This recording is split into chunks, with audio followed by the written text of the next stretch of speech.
డబ్బులు ఇవ్వకండి బరువా అని అడిగే పరిస్థితి. మిమ్మల్ని బలవంతం చేసినారు. గౌరవ ఎమ్మెల్యే గారి చేతి మీదుగా సంబంధించిన కొమరవరం మండలం ఎంఎస్ ఆఫీస్ కేంద్రం ద్వారా చెట్టు పంపిణీ జరుగుతూ ఉంది. కాబట్టి స్థానిక గట్టిగా పంపిణీ జరుగుతూ ఉంది. తదనంతరం పాలన కార్యక్రమాన్ని చేస్తూ ఉన్నారు.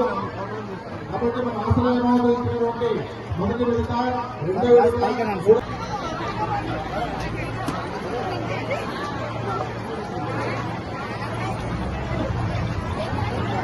ప్రభుత్వం నుంచి అందవలసిన ప్రతి రూపాయి, ప్రభుత్వం నుంచి లబ్ధి చేకూర్చాల్సిన ప్రతి రూపాయి ఏమాత్రం ఒక్క రూపాయి కూడా లంచం లేకుండా, ఒక్క రూపాయి లంచం లేకుండా, మధ్యవర్తులు లేకుండా నేరుగా మన అకౌంట్ లో డబ్బులు వేస్తా ఉన్నాం.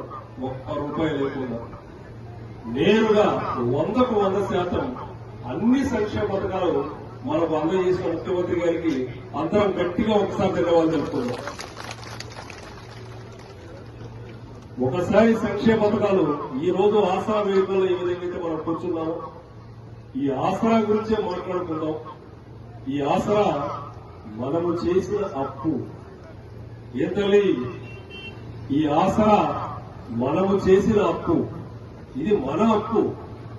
మన అప్పు భారం ముఖ్యమంత్రి గారు తీసుకున్నారు. మీ రుణం ఏదైతే ఉందో నాది బాధ్యత.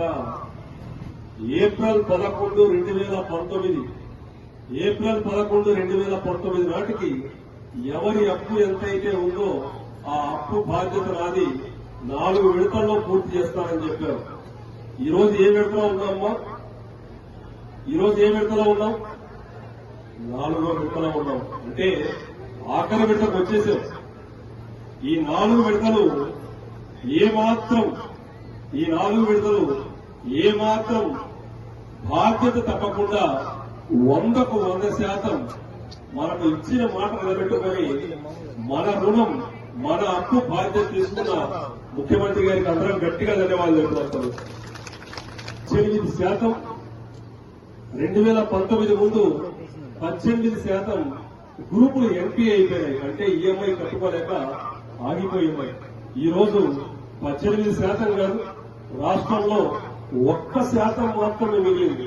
అంటే 17% ఈ 5 సంవత్సరాల్లో ముఖ్యమంత్రి గారు సంక్షేమ పథకాలు ఇవ్వడం వల్ల 17% గ్రూపులు వారు ఉన్న స్థితి ఏదైతే బాగలేని పరిస్థితి నుంచి బాగున్న పరిస్థితి వచ్చాయి. ఈరోజు కేవలం 1% వారు సరిగా చేసుకోవట్లేకే ఆగిపోయాయి.